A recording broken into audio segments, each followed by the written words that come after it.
All right. So, who are we? Oh, hello. I'm Denise Flood, and I'm sitting with my colleague, Chris Doyle, and we are going to talk about his post-observation. Do I need to look at the camera? No, you can. All right. So, Chris, thanks for meeting with me today. You're welcome. And I was excited to visit your lesson on poverty in your economics class, 12th grade economics.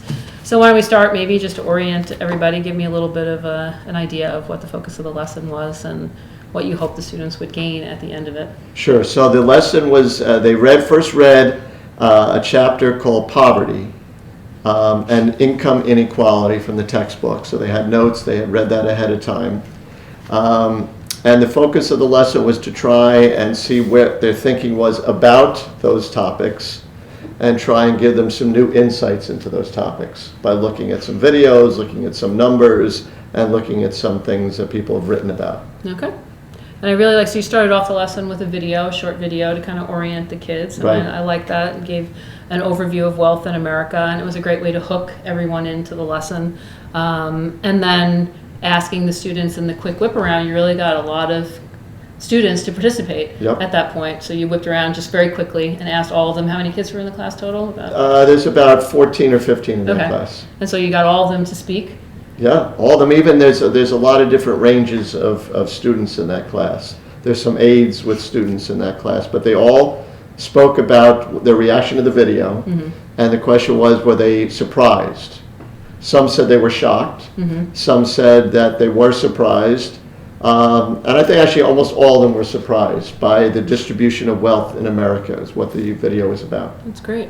And you got everyone to answer, which is great. And I think it was a great way to set up the lesson. It kind of got them all connected with the topic and what they thought about it, which was good.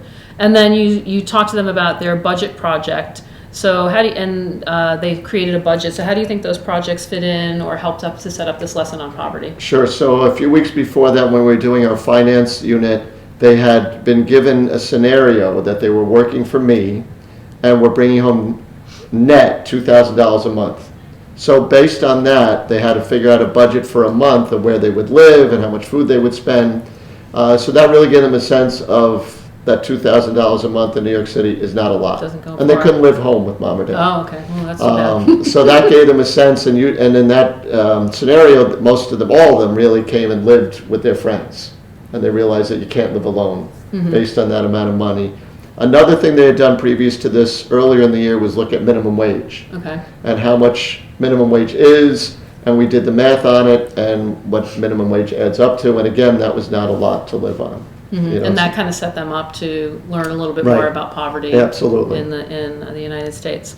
Okay, so then you went to like a chart and you gave a little lecture of the numbers and the statistics, and I like that you use a wide variety of primary sources. Obviously, you're you have a great content knowledge in this area. You've been doing this for many years, teaching economics, so you kind of have a nice flow. But you also brought in a lot of new information with the poverty book, the nickel and dimes book. So you're keeping up to date with some of the current resources, which is good. And then you went to some of the statistics from the state and the national. We looked at homelessness. We looked at unemployment. We looked at the states where the people made the most money. Connecticut was number 1. I think New York was number 4, if I remember correctly. Wow. But you know, people making close to $1 million a year in Connecticut, and then people that are struggling to make $30,000 a year, and just looking, and then talked about their reaction to that, and then where they've seen homelessness. I said where I had seen homelessness and what leads to homelessness, and we looked at some of the homelessness numbers. And we talked about a new statistic that just had come out, I guess about now 2 weeks ago, that over 100,000 students in New York City public schools are homeless. And that really shocked me, and it really shocked them. And shocked the kids, yeah. That so many kids could be going to school and not have a home to go, a permanent home. And such a personal connection for them, thinking about how they live their lives and they have a home, and to think that maybe they wouldn't really help them to understand this topic a little bit better. Right, and then also what brings you into homelessness. We got into that a little bit. And we talked, even at this point, we talked a little bit about inequality between genders in terms of how much, like for every dollar a man makes, a woman makes, I think it's 82 cents. So we brought in some of the gender inequality too. Okay, oh, interesting. That's right. And then, so that you had you reviewed their homework a little bit with the PowerPoint Right, as well. we went through a PowerPoint, made sure they had the basics of the chapter, made sure their homework was done. And as I said, there's some differentiated learning going on. So in that class, there's 4 students that are on a Regents level rather than an honors level, so they're using a different textbook. So I wanted to make sure that they also understood the topic. Yeah, and you so used a variety of instructional Yeah. strategies to reach them. Yeah. Going from the video to the lecture to the quick whip around with the Right. kids, so everybody got to participate.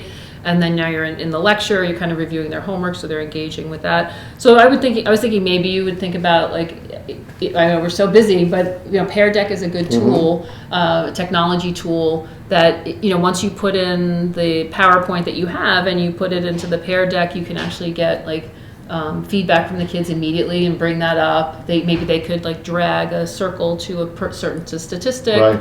So it might give and then you'd have, maybe they answer a question very quickly, and then you can actually bring up all that information. And we've used it before, we Yeah. used it in Zoom, In during COVID. Zoom days, Yes. COVID A lot, days, and then yes. you forget about it. You do. But I think that might be a fun one, because the kids would be engaged, and you can't use it all the time, you have to No. kind of vary things anyway, but the kids would be engaged, the students could follow along, and then you can kind of check for understanding as they go. So if there are misunderstandings, you could probably see it right on the Right. screen anonymously. The kids wouldn't Right. have their information out there, and then you have a little variety of the way that they can use it. They can do dragables. They can match, if you wanted to do maybe that. I was thinking about that where you had the definitions. They could even drag, draw a line to match the definition. So it's just kind of little fun activities that might keep them engaged too, to spice up the lecture a little bit. And then also at the end, you can then send those Pear Decks to the kids, so then they can review for the next test or project, Yeah. which would be a good idea. So I kind of had fun with the Pear Decks. I think they're interesting. So just a little suggestion. So then you went into the chair simulation, which is Right. great, and again, another variety of instructional strategies to kind of get the kids involved. So this was actually a real kinesthetic, moving activity. Right. So we set up 10 chairs. It's called 10 chairs. I've used it a long time. A lot of teachers who use this, and have one student in each chair, and that's perfect income equality. And then we take some of the chairs away and have one student now sit on 3, sit on 5. Ultimately, I think the student was able to touch 6 or 7 chairs. Everyone else is crowded onto the remaining chairs. Yeah. So it really visually shows what they saw in the very first video. yeah. Yes, in terms of the income inequality. So how do you think the variety lent itself to the different learners that you have in the class, and it addressed their needs? I think it got everyone interested. It got everyone feeling comfortable to participate. Even a student that has not said a lot this year spoke up and was moved to give some insight into what they saw about the income inequality. Which is really, that's just kind of one of those aha Yeah, moments as a yeah. teacher, when you can finally get a student Yes, that and just never all of a sudden the speak- hand and goes really- up and- it's not even just never speaks. Right. The student is Right. never talks in any class. Right. So to get her to even, or the person Right. to even contribute was amazing to see that. So that's great. Yeah, and I think the variety of instructional strategies that you used and got them all engaged in, the video and the moving and the talking. So they Right. all were kind of, and then the topic itself is very It is. important for them to understand. And I think, they feel that they see it around them. So they Yeah. want to know probably how they can help too. So then you went to some readings that you did with the students. Right, we were starting to run a little bit out of time, which is one Yeah. thing, looking back, I would have saved a little more time for this, but we had enough time that each table had a different reading and quotes from a reading. And then they discussed it at the table after they read it, and then explained to the rest of the class what they had read and gave some insight into it. And the Poverty book, which we read Yeah. over the summer, was a newer book. The Nickel and Dime was an older book by Barbara Ehrenreich. And then we had Class Matters. And then there was one other reading that we had that gave them a variety of things, that heard what other people feel about this issue. Yeah, that was great. So you went to some of the individual and then the group processing, Yes. which I think really was helpful, because then the kids could say, because sometimes students who may not want to speak, although you've gotten them all to Right. speak in the class, oh, they may not want to speak, they might speak more in a small group, as Yeah. just like adults, and Yep. and so it gives them Feel an more opportunity comfortable. to process because they're more comfortable with the people they're sitting with, and I think the room was set up nicely to facilitate that learning Yeah. so that they can talk back and forth with each other. I was just thinking about sometimes the protocols are helpful, and years ago we had done this book about making thinking visible, and so I thought of some ideas for that, like maybe to just, because I know you're running out of Right. time there, so even if it were just like a quick one, that could be like a connect extend challenge. So how does this connect to what you know? Right. How is this extending what you know or learned? And how is Good. this challenging? Yeah. And that's so simple. Yeah. Like you don't even have to do a sheet on that. But Yeah. you could even have had a sheet if you wanted Yeah. to, just to do that. I just love the protocols. They're so simple. And I was just looking through color, symbol, image would be kind of fun. Like pick a color that represents this and why. Right. This article, a Yeah. symbol that might represent this, or an image. Oh, So that's a those- good one. Right? So just Yeah, kind I of like and then that. sometimes even have them draw what they're reading, just to Yeah. get into more of like the visual learners. Especially that one student loves to draw. Yeah, so Connect Extend Challenge was good. So I was just flipping through a couple of these. So I'll give you this book so you can take a look Yes. at it. Because sometimes, again, you forget, but then when you collaborate with colleagues, you're like, oh, Yeah, maybe yeah. that would be a good idea. So I was thinking about that. And then you used actually one of the protocols from here, which made me think about it. Because as your exit ticket, you said, I used to think, now I think. So what did you think the exit tickets, what did they reveal about the students' understanding of the lesson? Let me turn to that particular class, and I think there was one student in particular who changed her opinion. I don't know if I have hers handy here. Here, I'll just read this one. I still believe poverty is an issue, so she believed that before, she still does. The chair activity was enlightening, and it's a way to see how wealth is spread. It definitely reminded me of how our community here is so lucky. Yeah. And then this one said, of course, I knew about income inequality, the big issue. I wasn't aware of the gravity of the situation. One more, before I thought that poverty was not as big in the US, and the difference in wages was not too big, but now I think that there is really unfair gap in pay. So that's just a few of the reactions. Here's the one who really changed her mind. Before today's lesson, I had not been aware of how much the population was making in comparison. I didn't realize how extreme the numbers of wealth, debt, and homelessness were. So Wow. now she, So you're really, so you're, and sometimes they may write it because they think you want to hear it, but I think these are honest I think they are. reactions. And that they would they say that. personalized it, and they really Yeah. thought about it, and that's kind of what, you want them to teach, you want to teach them the content, but you want to apply it to their lives, which I think you did a really good job of in the lesson, so that was amazing.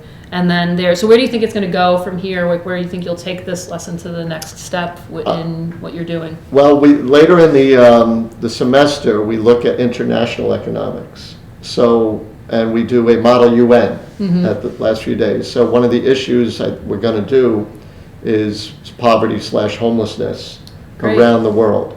So that'll be one of our issues that we'll end the year with. But also when we look at international economics, what are the areas that are really challenged around the world? And more places are challenged. And it's with so this. great that they would then have an understanding of their own Yeah. economics and poverty Yes. in their own country, so that they can be in a good position to make that comparison. So I think you did such a great job. So thanks so much again for meeting with me and You're taking welcome. the time. I really enjoyed the lesson, and I'll follow up. I'm going to give you some notes about the Pear Deck if you decide you want to do Oh, it. I'd love to. Yeah, I think that's fun. And then, also the making thinking visible, and I think there's a website I can share with you as well. So thanks, I appreciate it, Chris. You're welcome. All right.